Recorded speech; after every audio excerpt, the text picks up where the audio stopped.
सभी का मेरे टेरेस गार्डन में स्वागत है।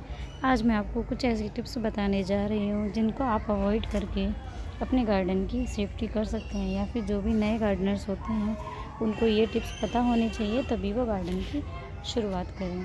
हमें सब टिप्स नंबर 1, सबसे पहले हमें 2 पौधे कभी भी एक साथ नहीं लगाने चाहिए। जैसे कि ये पौधा लगा हुआ है, तो ये गलती हमें कभी भी नहीं करनी चाहिए। हमेशा सभी पौधों को सेपरेट ही लगाना चाहिए। कभी कभी आप लगा सकते हैं जब आपके पास कोई अलग कंटेनर नहीं है, लेकिन कंटेनर मिलते ही आपको तुरंत अलग ही कर देना चाहिए, वरना दोनों पौधों की ग्रोथ नहीं बढ़ती है।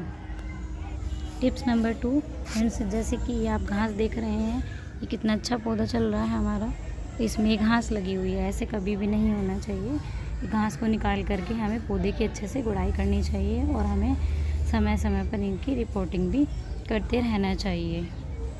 टिप्स नंबर 3, हमें कभी भी ओवर वाटरिंग नहीं करनी चाहिए। ओवर वाटरिंग के कारण हमारे पौधे ख़राब हो जाते हैं। हमें जब भी पौधों में पानी देना है तो हमें पहले इसकी मिट्टी को चेक करना है कि सूखी है कि गीली है। अगर हल्का सूख गई है तो हमें पानी डालना चाहिए, ना तो ज़्यादा सूखने पर पानी डालना चाहिए, ना ही ज़्यादा गीले होने पर। और हमें अपने पौधों में ड्रेनेज होल ज़्यादा अच्छा बना के रखना है, जिससे कि हमारा पौधों का पानी सारा बाहर आ सके। जितने भी हमारे टिप्स नंबर 4, हमें जितने भी हमारे बेल वाले पौधे होते हैं उनको हमें सहारा देने के लिए या तो बैम्बू स्टिक का यूज़ करना चाहिए, जैसे ही मैंने बैम्बू स्टिक का यूज़ किया है, या फिर ये रस्सी बांध करके लगाना चाहिए, या फिर हमें धागे की मदद लेनी चाहिए। हमें इनको अच्छे से सेपरेट बांधना चाहिए, वरना ये आगे ग्रोथ नहीं कर पाएंगे। और हमें समय समय पर इनकी प्रूनिंग करते रहना चाहिए, जिससे कि एक में से 2 हो सकें। टिप्स नंबर 5, हमें समय समय पर लिक्विड फर्टिलाइज़र का प्रयोग करना चाहिए, जिसके कारण हमारे जितनी भी सब्जियां होती हैं या फूल होते हैं वो ज़्यादा फ्रूटिंग करते हैं। देखिए, जैसे कि ये हमारा करेले की बेल है, इस पर कितनी अच्छी तरह से फ्रूटिंग आई हुई है। वो इसी वजह से होती है कि हमें समय समय पर लिक्विड फर्टिलाइज़र अपने पौधों में देना चाहिए।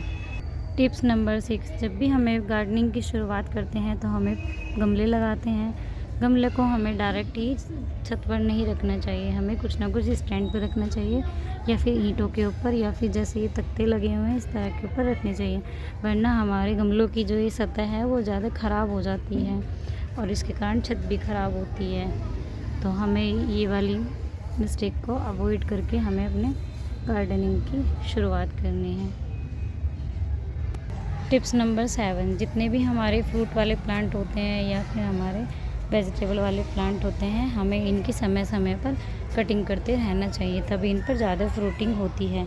सब्जियों के प्लांट पर भी हमें कटिंग करते रहना चाहिए, लेकिन हमें फ्रूट्स वाले प्लांट पर तो हमें ज़्यादा ही कटिंग करके रखना होता है, तभी इन पर अच्छी ग्रोथ हो पाती है और इन पर अच्छे से फ्रूटिंग हो पाती है। देखिए, जैसे इन पर काफ़ी सारे फूल आए हुए हैं, चारों तरफ अच्छे भर के फूल आए हैं। टिप्स नंबर 8, जितने भी हमारे छोटे प्लांट होते हैं हमें उन्हें छोटे कंटेनर में ही लगाना चाहिए। जैसे कि ये मैंने लगाए हुए हैं, इधर भी लगाए हैं, जेड प्लांट लगाए हुए हैं 2 छोटे कंटेनर में।